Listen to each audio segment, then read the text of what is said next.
and a piece of wild pepper leaf. And boy, he gets the kick of a mule. His heart action goes up a number of beats. They're very proud of their personal appearance. They put lime in their hair to kill the insects, and then comb them out with those bamboo combs. And when they shave, they use a pair of clamshell tweezers and pull the whiskers out by the roots.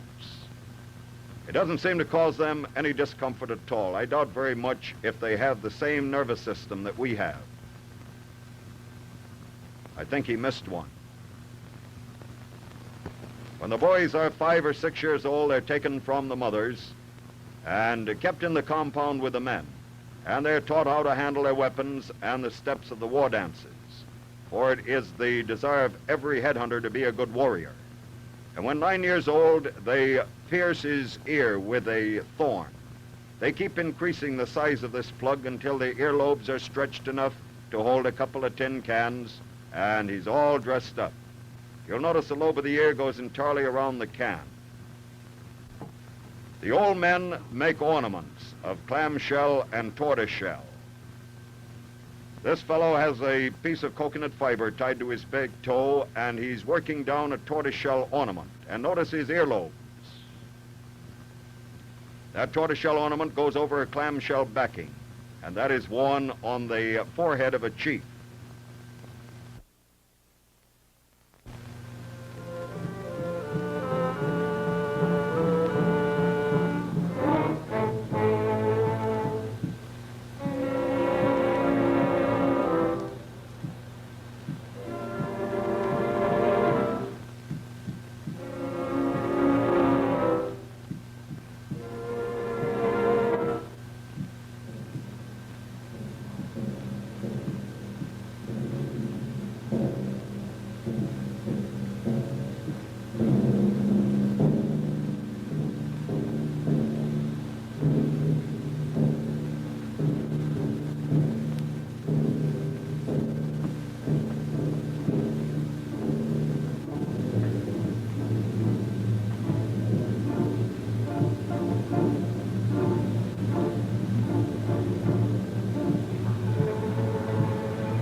Part of the picture showing Gow's rise to power and the great raid that followed was reenacted for Captain Salisbury by Gow and his tribes.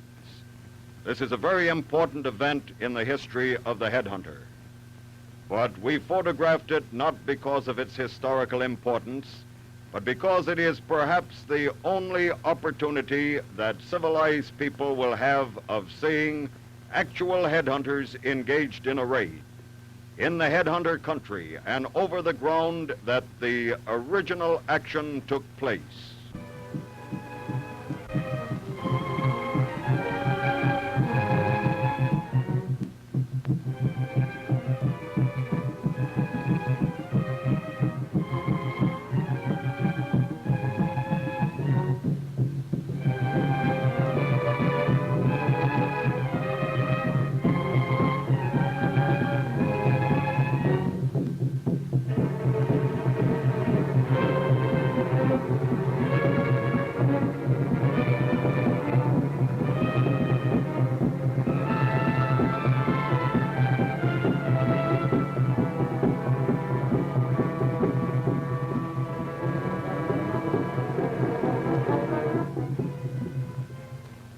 Canoes were taken from their places of concealment in the jungle, for the headhunters must keep these canoes concealed because the English destroy them whenever they're found.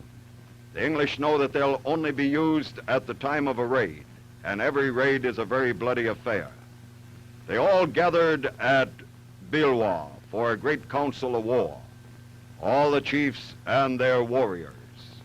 And at this council, the plan of action was discussed. And it was also decided that only the young men should be taken on the raid. This didn't please the old fellows. They wanted to go. This old man pointed to the ring on his breast. He said, "That shows I've killed a chief. And for every ring on my arm, I've got a skull in my skull house." Headhunters take the heads of their enemies as a religious ceremony. If anything of an unfortunate nature occurs, such as a stealing of that girl or the shipwrecking of a canoe or bad fishing, they think their god, the Uri is angry, and that they must secure heads of their enemies to pacify him.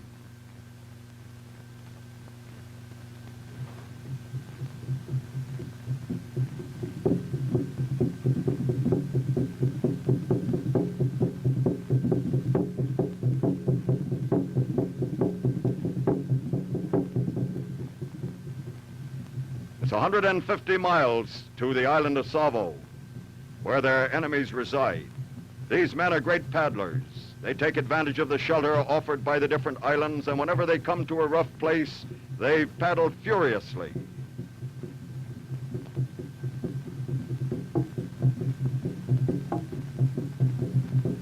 They can keep up this stroke for hours, and they're fatalists. They're great warriors.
The victors hold a 3-day celebration. This gives them an opportunity to prepare the skulls to place in their skull houses.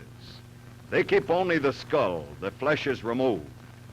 Back on Bilwa, the women are overjoyed to see so many of the warriors returning from this raid.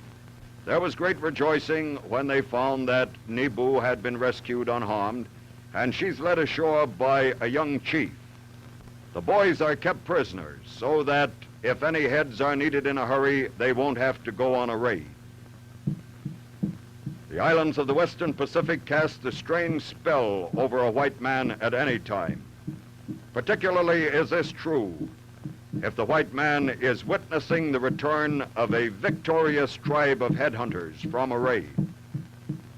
The queer chant and the very weird ceremony sends a strange sensation up and down a